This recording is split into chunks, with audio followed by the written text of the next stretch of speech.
ജ്ഞാനായ സമുദായ സംരക്ഷണ സമിതിയുടെ മുൻ പ്രസിഡന്റ്, അതുപോലെ തന്നെ ഈ വർഷത്തെ ജനറൽ കോർഡിനേറ്ററുമായ ഷിബി പഴയമള്ളിയെ ക്ഷണിച്ചുകൊള്ളുന്നു. ബഹുമാനപ്പെട്ട വിശിഷ്ടാതിഥികളെ, പ്രിയപ്പെട്ട സഹോദരീ സഹോദരന്മാരെ, അധിക പ്രസംഗത്തെക്കുറിച്ച് നല്ല ബോധ്യത്തോടുകൂടി തന്നെ സംസാരിക്കുകയാണ്. തീർച്ചയായിട്ടും എന്നോട് ഇന്ന് സംസാരിക്കാൻ പറഞ്ഞിരിക്കുന്നത് നമ്മളെ ഇന്നത്തെ മീറ്റിങ്ങിൻ്റെ പേരിനെക്കുറിച്ചാണ്. ഉണർവ്.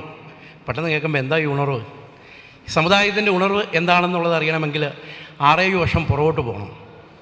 ഈ സമുദായം ഒരുപാട് പ്രതിസന്ധികളിലെയും പ്രശ്നങ്ങളിലൂടെയും ഇതിൻ്റെ അവസാനത്തെ ജ്ഞാനായക്കാരൻ്റെ മേൽ ആണിയടിക്കാൻ തയ്യാറായിട്ട് നമ്മുടെ അതിരൂപതാ നേതൃത്വവും അതുപോലെ നമ്മുടെ വൈദിക ശ്രേഷ്ഠരും സമുദായ നേതാക്കൾക്കൊക്കെ തയ്യാറായ കാലത്ത് സമുദായത്തിൻ്റെ പ്രശ്നങ്ങളെക്കുറിച്ച് അറിഞ്ഞ് പ്രതികരിക്കുവാൻ തയ്യാറായ സമുദായ സംരക്ഷണ സമിതി അത് നൽകിയ ഊർജമാണ് നമ്മുടെ ഇന്നത്തെ ഉണർവിലും എത്തിച്ചേർന്നിരിക്കുന്നത്.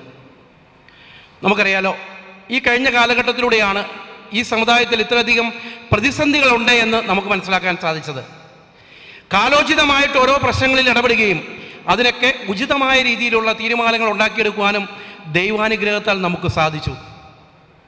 കത്തോലിക്ക സഭയിൽ ഒരു ബിഷപ്പിനെതിരെ ആദ്യമായിട്ട് കേസ് കൊടുക്കേണ്ട അവസ്ഥയിലേക്ക് ജ്ഞാനായ സമുദായ സംരക്ഷണ സമിതിക്ക് കഴിഞ്ഞിട്ടുണ്ടെങ്കിൽ അതിന് നമ്മൾ പരിപൂർണമായിട്ട് വിജയിക്കുകയും ഇന്നും സമുദായത്തിൻ്റെ നിലനിൽപ്പിനെ സംബന്ധിക്കുന്ന വിവിധങ്ങളായ കേസുകൾ സജീവമായിട്ട് കോടതിയുടെ പരിഗണനയിലുണ്ട്.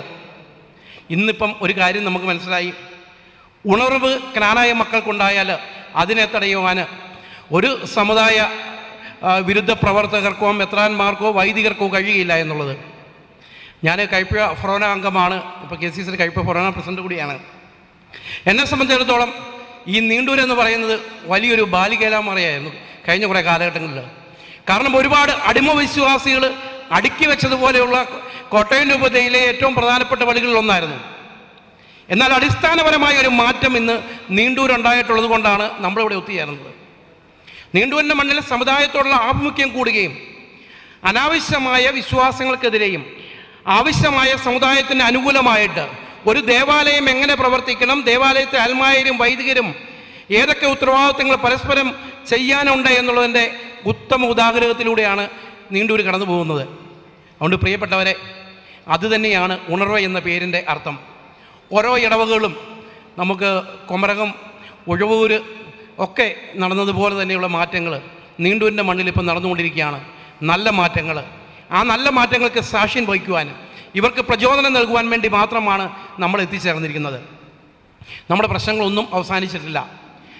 പക്ഷെ ഒരു കാര്യം, ഏതെങ്കിലുമൊക്കെ കാര്യത്തിന് ചെറിയ ചെറിയ അഡ്ജസ്റ്റ്മെൻറ്റുകൾ ഉണ്ടാകുന്നത് സ്വാഭാവികം തന്നെയാണ്. അതൊക്കെ കേൾക്കുമ്പോൾ നമ്മൾ അസ്വസ്ഥരാകാറുണ്ട്. എങ്കിലും ഈ സമുദായം നിലനിൽക്കണമെന്ന ആഗ്രഹത്തിൻ്റെ പേരിൽ പല തീരുമാനങ്ങളും എടുക്കേണ്ടി വരും. പ്രത്യേകിച്ച് സമുദായത്തിൻ്റെ ഉത്തരവാദിത്തപ്പെട്ട അംഗീകൃതമായ സമുദായ സംഘടനയായ KCC അതും സമുദായത്തിനൊപ്പം ചിന്തിക്കുകയും പ്രവർത്തിക്കുകയും ചെയ്യിപ്പിക്കുക എന്നുള്ള ഉത്തരവാദിത്വം കൂടി ഞങ്ങൾക്കുണ്ട്. തീർച്ചയായിട്ടും കടമകളിൽ അടിയുറച്ച് വിശ്വസിച്ചുകൊണ്ട് നാളുകളിൽ ഈ സമുദായത്തിന് ഒരു പോറൽ പോലും ഏൽപ്പിക്കാൻ കഴിയാത്ത രീതിയിൽ ഇതിനെ സംരക്ഷിക്കുവാൻ കഴിയുമെന്നുള്ള ഉത്തമ വിശ്വാസമാണ് എന്നെയും നിങ്ങളെയും ഇവിടെ എത്തിച്ചിരിക്കുന്നത്. അതുകൊണ്ട് ഈ സമുദായത്തെ നമ്മുടെ കാർന്നോമാരെങ്ങനെ പരിപാലിച്ചു, അത്തരത്തിൽ തന്നെ അതിനെ കാത്തുപരിപാലിക്കാൻ കഴിയുമെന്ന ഉറപ്പോടും വിശ്വാസത്തോടു കൂടി ഒരു പുതിയ ഉണർവുമായിട്ട് നീണ്ടു നിന്ന് പോകുവാൻ നമുക്ക് കഴിയുമാറാകട്ടെ എന്ന് മാത്രം ആശംസിച്ച് നിർത്തുന്നു.